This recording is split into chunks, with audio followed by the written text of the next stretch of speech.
trying to, in fact, to open a discussion on a topic that is of very high importance, the notion quo vadis, where are we going, where are we treading, when covering agri-food, does sound a little technical, but it is very down to earth, because out of the food security, in fact, comes the essential security of human life, something that we tend, all taken by nuclear threats and by wars around the place, to forget, while everyday life is ruled by the food security actual problems.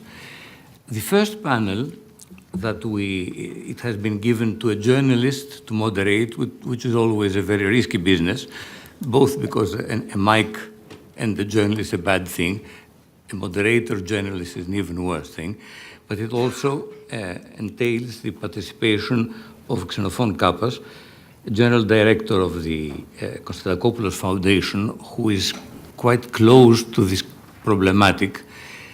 But we are hosting three major players of the agribusiness sector. The first one, the agricultural miracle of Israel, will be represented by Ambassador Katz, an ambassador of Israel to Greece. The second one, Brazil, one of the really huge players at the global scene, by the ambassador of Brazil to Greece, Mr. Paulo Roberto França. And the third, he's both the representative of France, but also the representative of whatever the European Union has become in agricultural matters. It's Monsieur Philippe Merillon, Secretary General of the Ministry of Agriculture and Food Sovereignty in France.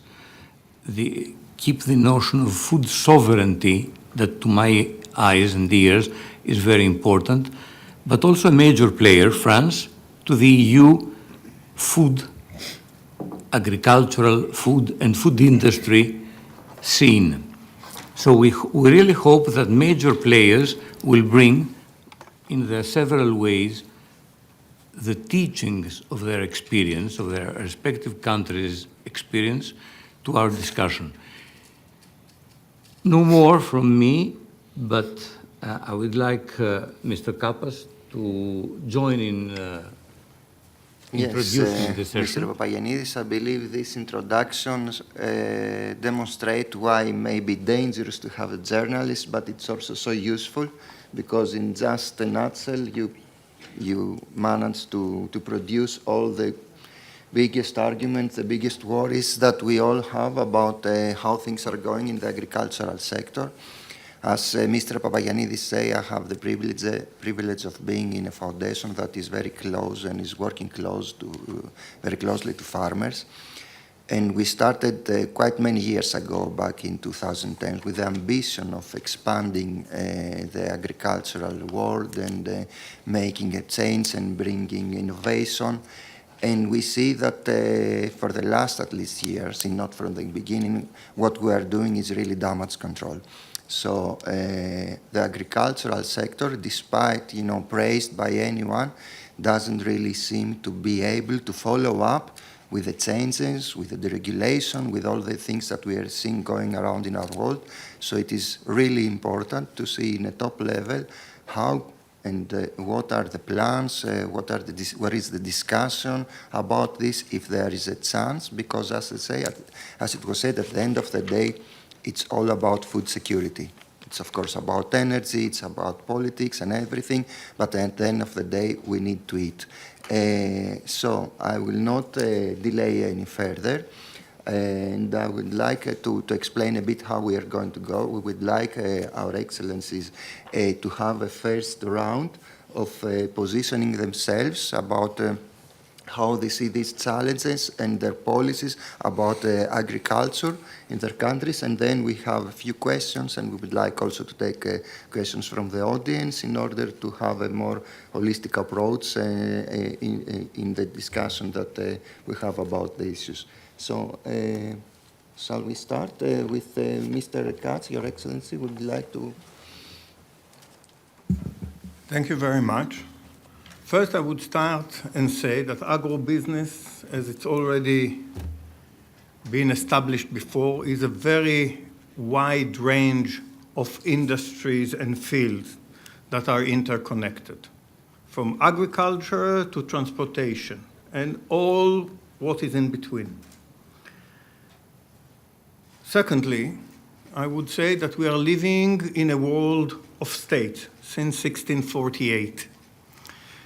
And therefore, in a world of state has a role in business, whether to regulate it or whether to facilitate it. And therefore, the role of state in this field is very important. I would like to start in establishing a few maybe conventional knowledge, but facts that we must recognize. First, climate change is established and irreversible fact. Secondly, we are living in a world where the demography is demography of growth. In the near future, in 2100, 500 million will live in Nigeria, 200 million will live in Egypt. The world is growing. And therefore, the combination of climate change and its impact on our ability to generate food and the growing population are bringing us in a kind of Thomas Malthus world where we have a risk of destabilization. We have to feed the world. And because we are a world of states, sometimes we think that the problem is ours. Each state is alone. But a third fact that we have to recognize is the fact that the world today, the modern world, is interdependent. None of us can supply itself alone. So we need to establish better connectivity and better trade potential and better mobilization of the needs of our population, growing populations. One word about the climate change. The climate change is world climate change, but each region, cross-bordering state, has its own phenomena. All the countries that are living around the Mediterranean are suffering from the same system of climate change. Basically, I can describe it as more of everything. It's hotter. The frequency of disasters, natural disasters, whether it's drought or floods or fire, is going higher. The climatic environment is making our well-known and established world of agriculture for many years totally different, and we have to cope. And the mother of all inventions and all developments is necessity. So we are living in a world of growing necessities where not always the past and the savviness of the past can serve us when we have to deal with the future. Therefore, collaboration and change and adaptivity is a must for all of us. And it will force us, whether we like it or not, to build this kind of cross-border collaborations between all societies and nations around the Mediterranean and with the neighboring environment or regions to the Mediterranean.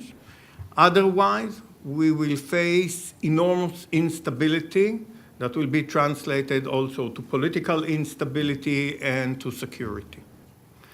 Therefore, we have a very strong interest to collaborate.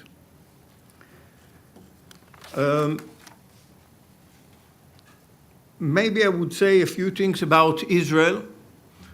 Some of them are very obvious. Yes, they are a world agenda that is coming to the need to deal with the environmental issues. Israel is committed to stand the bar and to reach the targets that were set by the international bodies for 2050. Having said that, that is not a solution to the problem of food security by itself. And when we think about food security, first we need to know how to make production of food more efficient, more sustainable in the fact that it will be able to generate the quantities that we need, and then that we will be able to bring it to whoever needs it. Of course, according to the rules of trade and business, it's not, we are not speaking about a world of charity, we are speaking about a world of economic functioning system. And it starts with finding technological, scientific solutions. For example, climate smart agriculture that can cope with the changes of weather. Sustainable mobility, post-harvest production and industrial production of food. All the things that we will have to use in order to meet the needs of the future. On that regard, Israel is a world leader. We have bubbling environment of innovation and startups. 1/6 of all our innovations are dealing with climate change today in Israel. We are always identified with IT technologies, but climate change technologies. Now, from these technologies, not all of them are the right solutions. We have to test them. We have to see that they are working, and then we have to spread them. Maybe one thing about the secret of the Israeli success in agriculture, it's the combination between scientific research, extension services, and the farmer. And I would say something else about that. Usually farmers are conservatives. If you have small farms, they don't have room for mistakes. They are not experimenting. So we have to think about big units that have the ability to experiment, the willingness to experiment, until it will become established, and then small businesses will be ready to adopt. So we need to create also a cultural system and to change and adapt our systems into that mindset.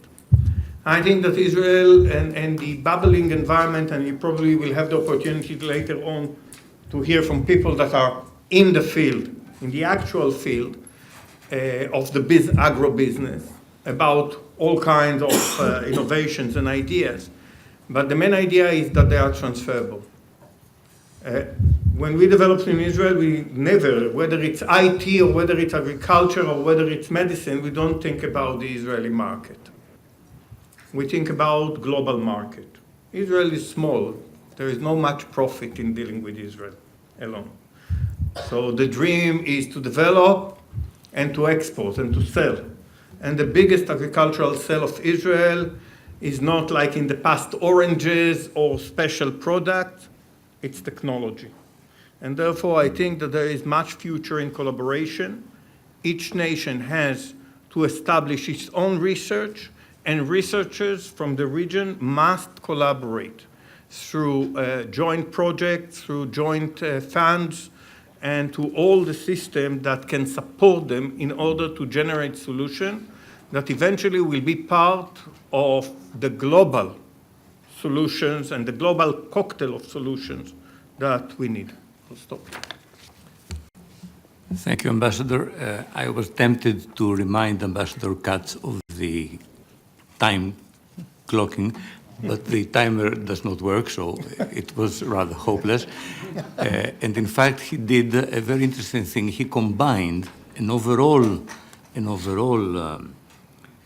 explanation of things that are on our table for discussion: climate change, demography, interdependence, international relations, the specific aspects of the Mediterranean, with the success story of Israel, on which I was preparing a more, let's say, aimed question on transferability. But let's do that in the next round, because now I would like to turn to the ambassador of Brazil. As I said already, a major player, a heavy player, but also a country that has a huge population, great needs of a developing country. So I suppose he will part with us with the realities of being in the leadership in production, but also in the front line of problems in the new era. Ambassador, you have the floor. Thank you so much. I don't know if you hear me well. Thank you very much for the invitation, for the organizers. Thank you. Ime poli harumenos, ime mazisas. I think that to start with this dialogue, the first and important figure is to say that Brazil, as it was mentioned, it's a big country. It has a land mass of 8.5 million square kilometers. It has a GDP of 2.2 trillion US dollars, approximately 2.05 euros, I suspect. And 25% of this GDP is due to agribusiness. So agribusiness in Brazil is a very important issue, as it has been mentioned. We are the first producers and exporters of sugar, coffee, soybeans, and orange juice. By the way, Greece is a big importer of coffee, and we're very happy with that. And we are the second exporter and producer of meat and poultry, which is, of course, very important. But there are many challenges that have happened through the last decades to arrive to this point of importance that I have mentioned to you. There has been an agricultural revolution in Brazil in the last 5 decades. Not only we have increased productivity, but we have modernized in all aspects: production, distribution, and it has been very successful. It's a successful story. But we have still many challenges ahead of us, because we have to cope with competitiveness, efficiency, and we have as well to be up to the challenges we have as far as the environment is concerned. And this is very important. It has already been mentioned. To tell you one figure, the cultivation in Brazil is limited to 30% of our territory. The legal Amazon, that is so important biome, is the size of Germany, France, Spain together. We have established as a goal that we are going to eliminate illegal deforestation by 2030. It's a very ambitious goal, but we are working on it.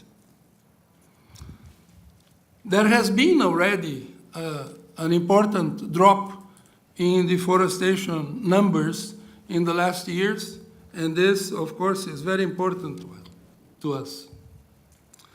Brazil has decided to host the COP30 in Belém do Pará, the Amazon, because we think it's very important, not only the COP itself, of course, but the place, the Amazon. We are going to be in the heart of the Amazon. And I think that it's important for many people to see the challenges that we face.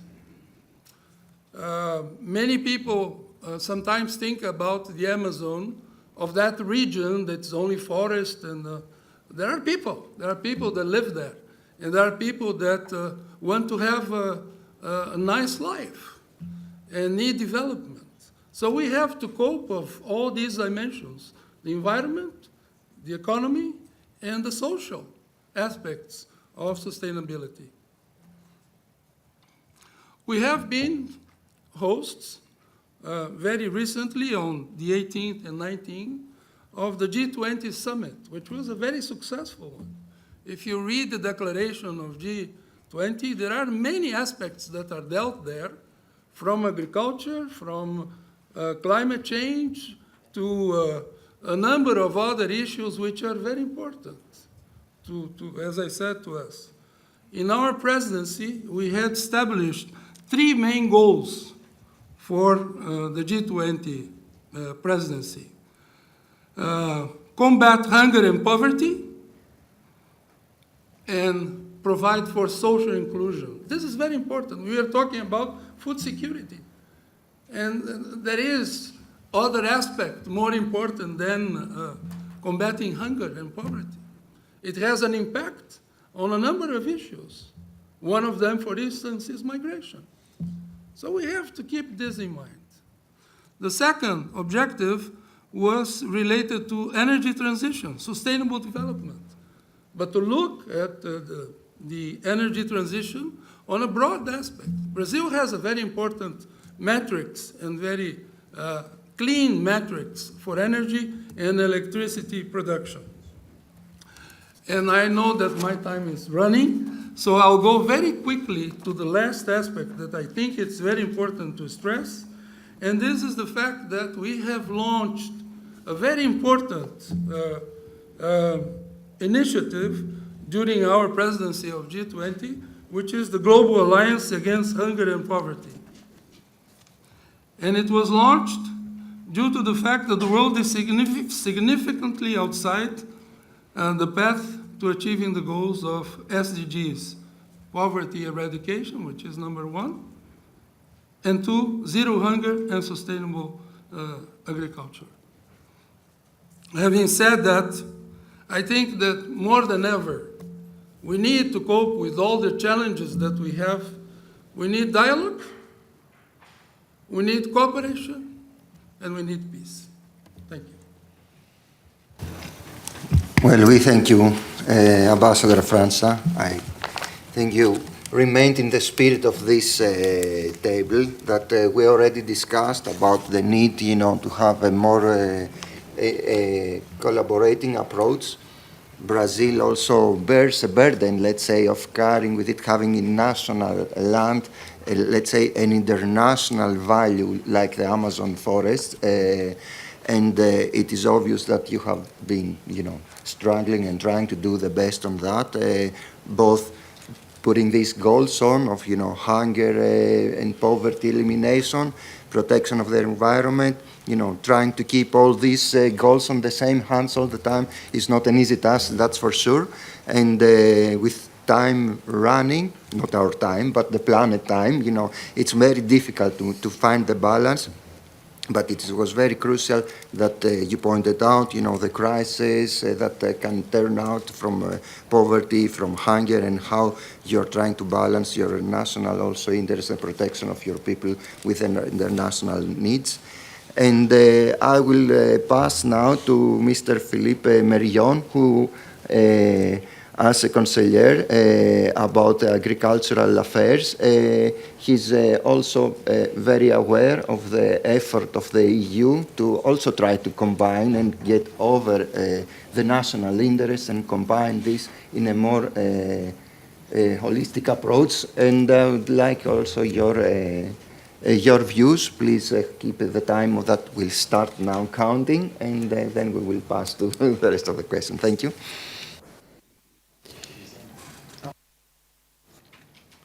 Okay, thank you very much. Just to update my position, I have the agricultural counsellor for the French embassy in Greece, Italy, Slovenia, and Croatia. And I'm very happy to be there and to take part in the first chapter of your forum about European and national policies, climate crisis, and food security. As I am the only European speaker, I will focus on especially on European issues, but not only. I just prepare a little PowerPoint. I'm afraid it will be a little too long, maybe, so I will go very quick. Yeah, exactly. I have first to understand how it works. Do we have some sort of assistance? When you speak closer to the mic. Yes. Oh, there you are. It works. It works. Okay. So we do agree that climate crisis and food security are among the main challenges facing our farming system. And moreover, climate crisis is also contributing to food insecurity. So we have two problems in one. And that is why... No. Yes. And that is why the public responses to these challenges are essential. We have a needed state, as you very clearly need, because without these responses, there will be no agricultural production of healthy food in sufficient quantity and quality to serve the population. And if I turn to this public response, I would like to note three important principles. First of all, we note that more and more countries are developing an approach based on food sovereignty, which is leading the states to combine national production with the development of trade in order to meet all the consumers' expectation in a way satisfactory. That's the fourth principle that will be very important, I think, in the new context. Second, even if there are nuances in the way they are applied, or in the hierarchy of the priorities, most of the world agricultural policies seek to provide answers to the twin challenges of food security and the climate crisis. The diagnosis of these priorities for action is usually shared, but it's the responses that may differ, or the way which they are applied.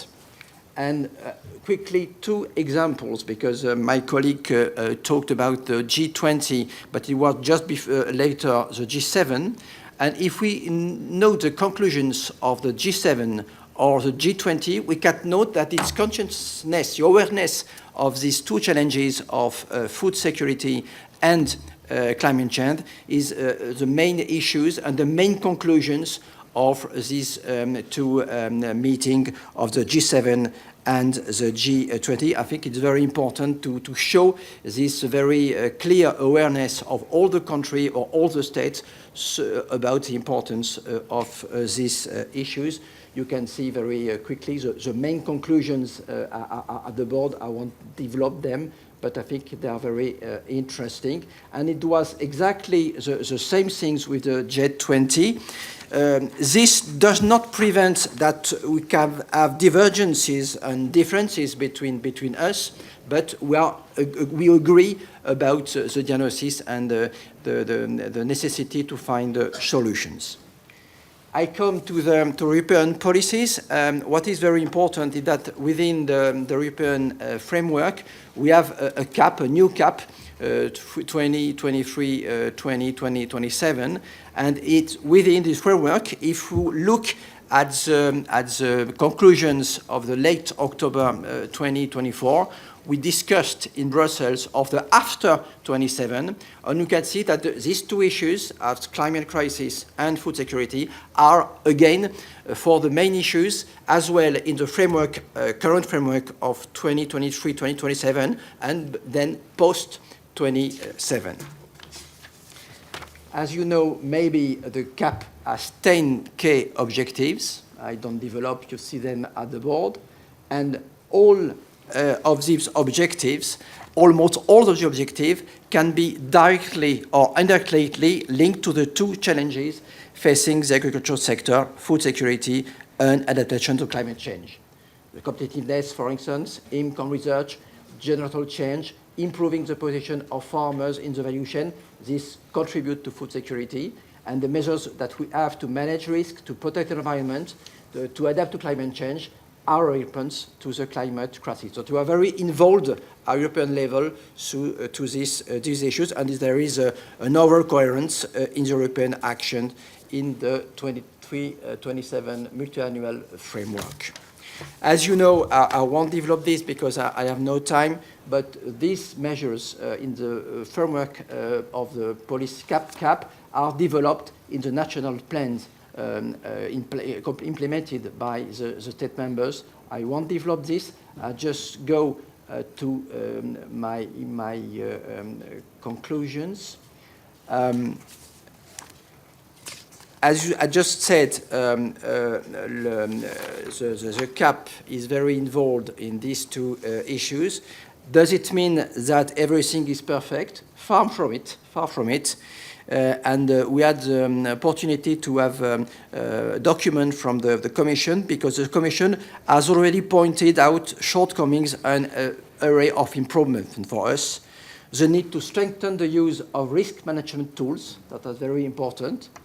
The challenge to adapt climate change, but on a more global or long-term point of view, on a legalistic point of view, it's very important. The need for more global approaches in certain sectors, and the needed to strengthen skills and exchange best practice. It's very important. The President talked about education, formation. It's very important. I think we have many progress to do in this respect. We had also points of fragility that was noted by the heads of Ministry of Agriculture in the last Council of October. You can see it at the board. I just would like to note the importance of innovation and research. We have progress to do in this way.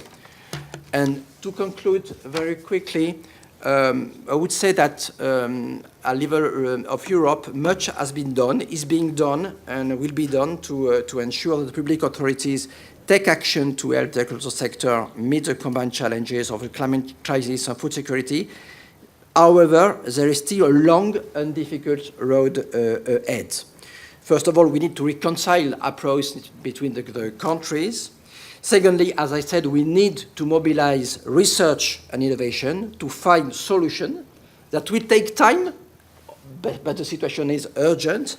And finally, and it is very important for me to say that, especially in the context of agricultural crisis, you know, maybe that in France we have many protests at the time, we need to find the rich paths that will allow our farmers to commit themselves with conviction to the approach, but without making them feel guilty, and by giving them the means to act so as not to impact their competitiveness. I think it's very important to have the farmers with us and not against us, because if it's not the case, we can be progress toward these two issues, very important. Thank you very much.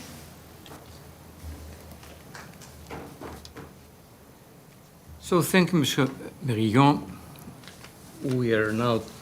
We'll try to more or less open the debate, and I will borrow Mr. Merillon's final comment to have the agriculture with us, with the public authorities, be they central authorities, as the Brussels tentacles, or a state authority, France, and turn to Brazil with a question that is issued, in fact, by the final comment of the ambassador's presentation.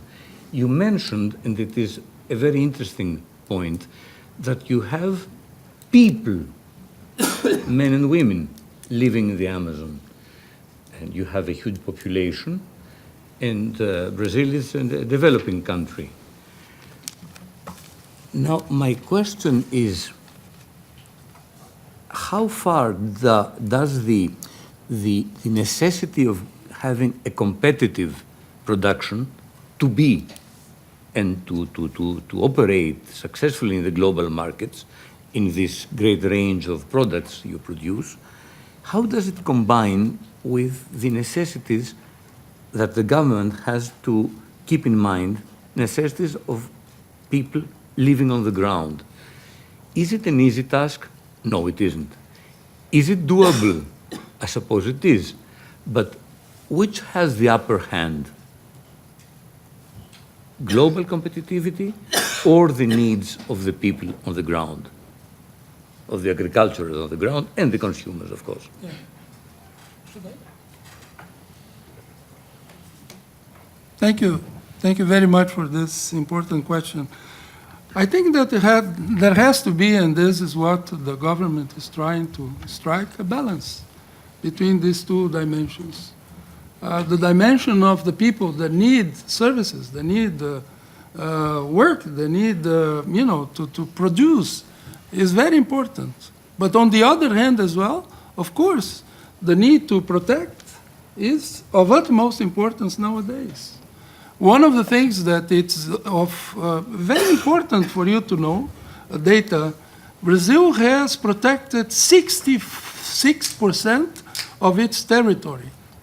66% of our territory is with original forests, original type of vegetation, not only forests. We have savannas, for instance, which are protected, So we have had, and we have done an enormous work since the very beginning of Brazil. At our Republican life in 1934, we established the first forest code in Brazil. So this is a very important thing. There are indigenous people in the Amazon region that have been protected. They are there thanks to the protection that we have provided, But at the same time, we have to provide services to these populations. We have to provide health care. We have to provide the means for them to reach, markets, So this is the balance. This is the type of thing, and one of the challenges that we face, which is not a small one, because it needs an enormous amount of resources. But I think we are doing very well, and we have been successful in this path. And of course, the government, the actual government, is doing its work in order for this to be accomplished in the best way possible. Because we have our interests, as has already been mentioned, to be together with the world in this challenge that we have concerning climate change, concerning all the elements that the environment need our attention. Thank you. Well, thank you, Ambassador Franczak. Keeping a balance is definitely a very delicate situation, and I think EU has been the place that balances has been, pushed to an extreme, sometimes successfully, some other times less successfully. And it was very interesting to see also these results by Counsellor Merillon about, the G7 and the way forward, and also the need to take in account the farmer and how we approach the farmer, and also, the financial viability. So the question here is, how do we balance food sovereignty, as you said, that it needs to put food security first, with the fact that we need to see a farmer as a colleague, that we work together, that we want to increase their profits, to see them in a different way and keep them interested in what they're doing. How do you see, and what would be the tools in order to achieve such a balance of food sovereignty and agricultural flourishing, let's say, as a sector again? Yeah, thank you for the question. When I speak of food sovereignty, I am not saying that state members want to close the borders and or to go back to the very old cap with the supplies subsidies depending on the level of production. It won't be possible. No, what I wanted to say is that in the context of uncertainty of production because of the climate crisis, because of the conflict, because of the economic crisis, we cannot only rely on imports or trades. So state members consider that they have to bet on their own production to balance this organization, as well to develop a local production, and we have a very big request for the consumers to have a local production, to have a quality production very close to the place where they live. The consumers want to know who has produced this product. And I think it's very important, and that is why we had to have to help the farmers to be more efficient, to be more competitive. And we had already with the CAP very important tools, but we need new tools. For instance, I talked about risk tools. I think they are very, very important. They are not enough developed in Europe. We have new mechanisms of insurance. When you see that in Greece, for instance, we have very strong climate events, dryness or too much water. So we had really to find solution to prevent these risks. And it suppose help, but it suppose research, it suppose innovation, and it suppose most of all, I think it's very, very important, education, formation to help the farmers to realize the importance of what they are doing. If you have you cannot have innovation, very, very sharp innovation, if you have not the means to make the diffusion of the knowledge of the innovation, it's not very useful. So education and formation and training is more and more useful, especially in this very difficult context. Ambassador Katz more or less answered my initial thought of the question, but I will delve deeper. You mentioned that Israel has operated its small miracle of having a buoyant agricultural sector in the desert and to be on the global markets being a small country, not only compared to Brazil, but even compared to large countries of the European Union. But I have to raise the following question. Is this way of proceeding really transferable? You mentioned that Israel desires to make its know-how transferable, but is it transferable considering, A, that Israeli population by need and also by culture, I understand, has a tendency of being disciplined, has ever lived under conditions of need to compete and to perform, and maybe a third, which is part question, part knowledge, is that you have struck, or so I think, a balance between state intervention in a sector such as agriculture and extremely vibrant private initiative. So how do you do it? This is an earnest. I will make 2 points. One point is general about competitiveness and complementarism. When you think about state sovereignty, when you think about food security, it is clear that state sovereignty is not only production, it's the connectivity with others. And sometimes it includes a lot of competition, like we've seen in time of COVID, for example, where we all competed on vaccines, but basically we needed vaccines for all. And we strike a certain balance. Not everybody was the first to get them, but eventually we were able to distribute them globally. And therefore, state has a role in order to strike this balance. When you come into the inner tradition and psychology of different states. They are different from one another.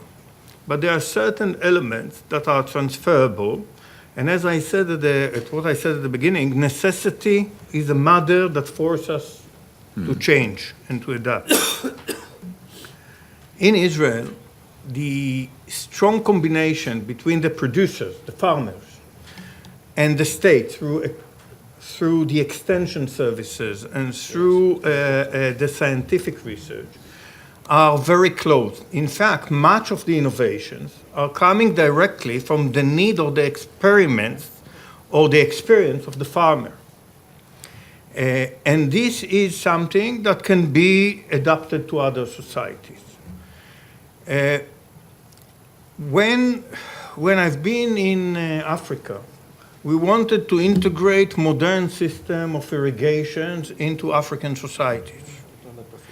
And the real success was when we selected farmers that were ready to experiment. When they succeeded, everybody wanted the same. That's why I said you can experiment in large farms. You don't have that everybody will be like that, but you can mobilize a change. Don't underestimate the factor of psychology. Again, something from my experience in Africa, China brought solar cookers in order to save forests.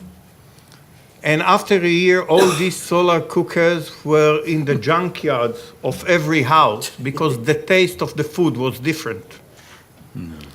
So you have to build changes, psychological changes, slowly. And you need to have pioneers and you need to have people that succeed. As I said, Israel is a small country. You mentioned that. We cannot produce everything that we need. We are an island that is dependent on others. We have agricultural imports from all over Europe and from all over the world.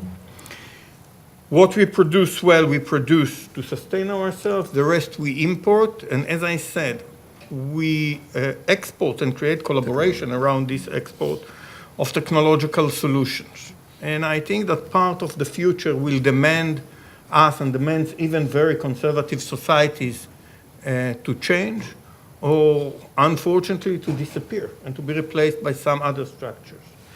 I believe I'm optimist in my nature, and I think that people are capable to adapt and change, and that will be part of the future.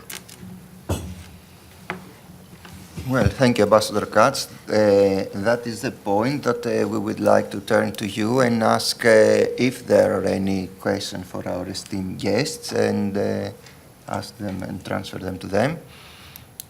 Otherwise, we have questions, but anybody nice willing to supplant us? To hear from you. If there is, don't be or shy. if you are mulling over your questions, and since we have a double participation of France and the EU, may I raise a not so nice question? I am prepared. Have you been meeting the Green Deal as of lately, or has it vanished? After the demonstrations, very active demonstrations in the streets of both Brussels and the capitals, has there been some sort of pushing back, or will it keep going, or will it keep trying to perform? And this goes along with a further not so nice question. You know, Ukraine is more or less joining the EU in the not so near, but then in the existing future. Ukraine is huge as a country, even if it is partly destroyed now.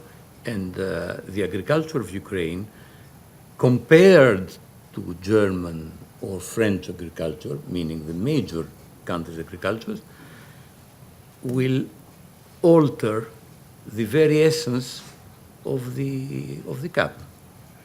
What of that aspect for the future? Is it integratable in the European agricultural policy?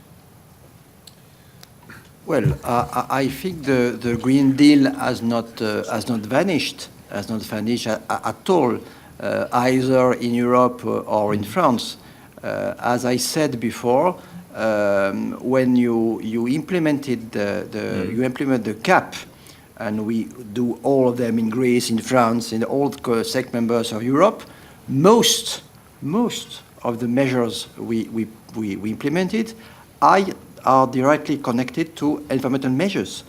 And you have all the subsidies that you have are with the, and it's very quite new, are a very environmental conditionality, so that you can have the, with the ESCO scheme, subsidies from Europe if you don't respect certain rules at environmental level. What we say that two things. That the first thing is that what is difficult to understand, especially for French farmers, is that there are in Europe many rules, many environmental rules, and farmers are from time to time the feeling that these rules are not the same when we import products from third countries. Yeah. It's true or not true, but they're feeling, and they say we are okay to import products, but just we want that the competition would be fair, that the same rules will be applied for European products and products that come from other countries. That's the first element that is important. And the second element is that everything has changed when the Green Deal was adopted. When the measures of the current CAP was adopted, the situation was not the same. The war with Russia had not been begun. The climate crisis was not so important. And what we say, and it's a little what said the agricultural ministers in last October for the next CAP, is that if the conditions change, we have to change our way to face to them. In Italy, for instance, you had not trained for 11 or 12 months. What to do? We had to find new solutions because the situation changed very, very quickly. So you cannot have the same rules if the conditions are not the same. It's just a question of balance, what I can say. Thank you. We have a question from the audience. Please state your name and your profession or organization. Hello. Thank you. I'm Satana, the ambassador of Thailand to Greece. Maybe it can be another not so nice question. I would like to ask about one issue of international aspect in relations to modern technology and the global interconnectedness in agribusiness. It's about foreign farm workers. Thailand is a food producer and we export a lot of agricultural products, but we also export some farm workers to some countries. We have a number of farm workers in Israel. We have some here in Greece and other European countries. Most or all of them in Europe are just seasonal workers. This issue may not be as big or as important as other issues that we just discussed. But I would appreciate if there's any comment on this issue, maybe the European policy direction on foreign farm workers. Thank you very much. Maybe you would. I don't know what to say exactly. I don't. I'm sure to know what to answer to that.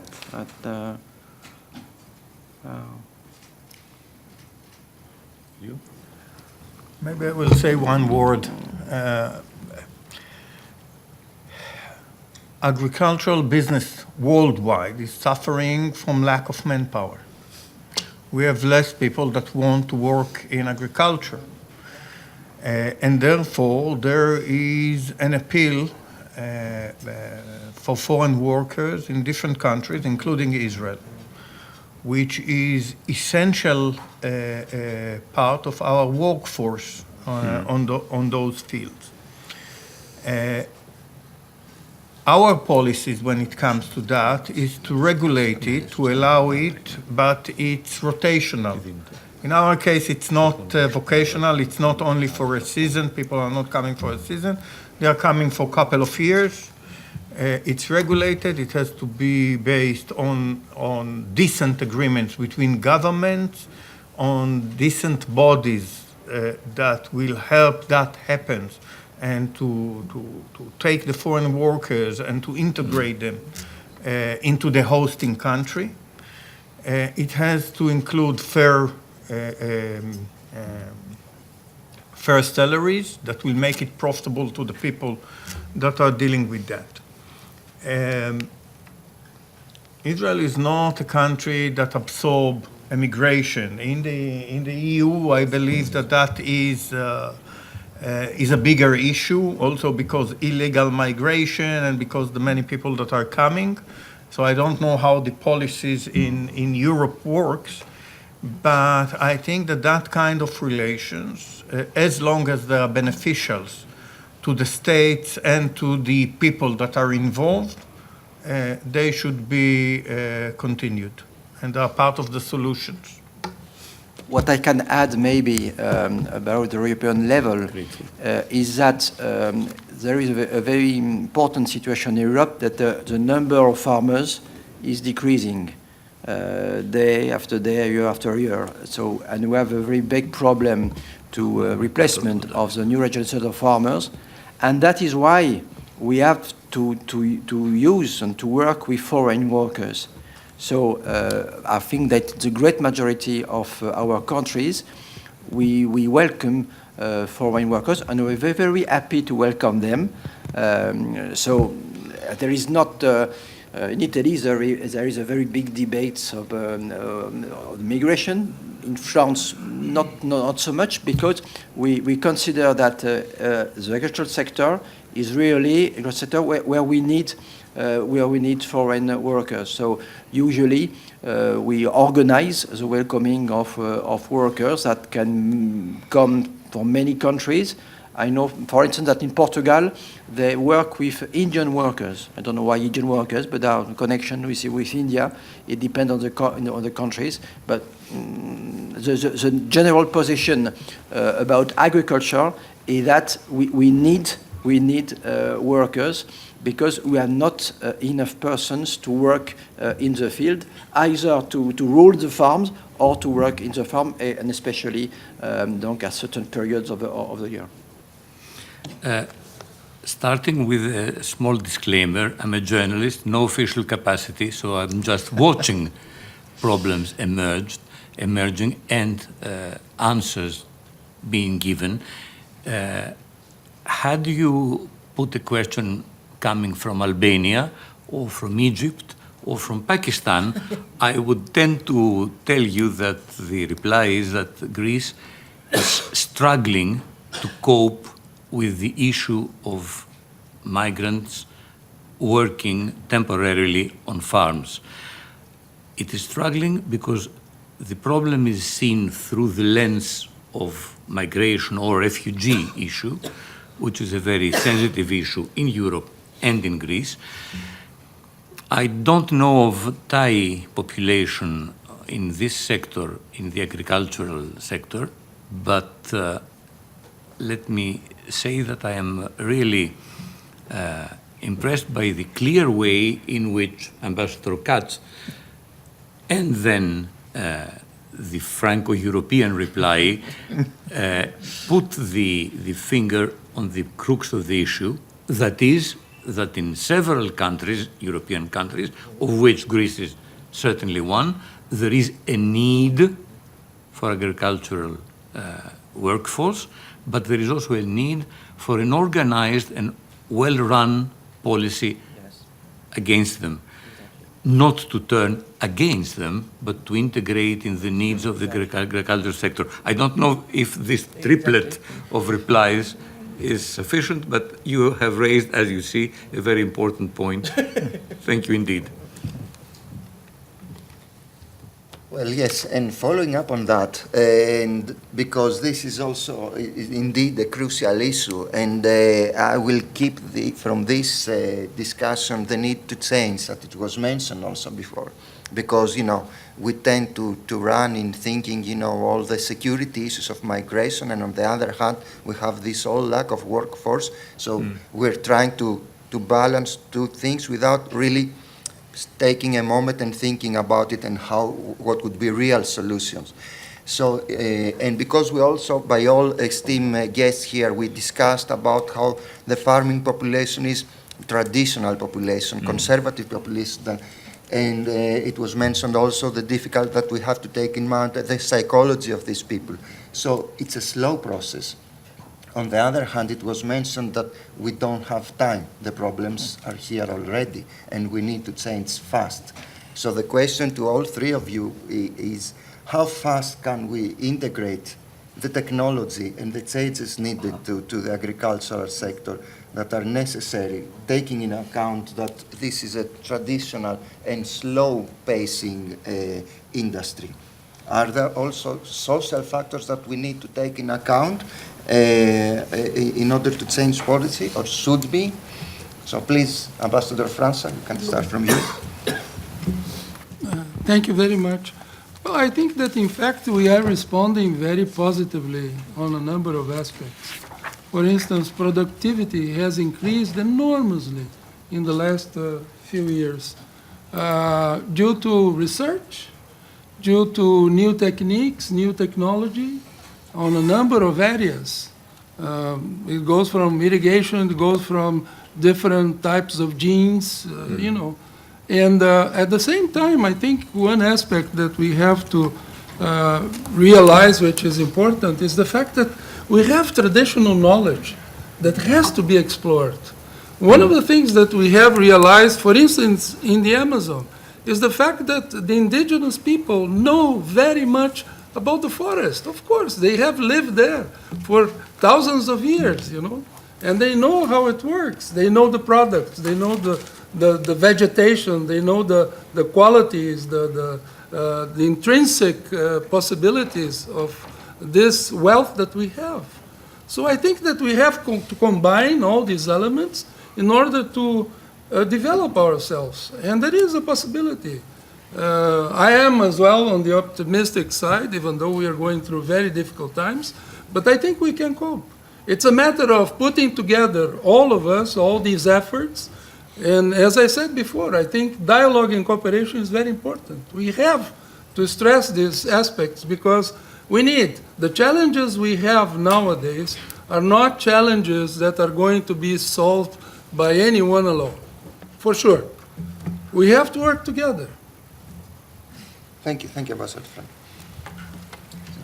Yes, thank you very much.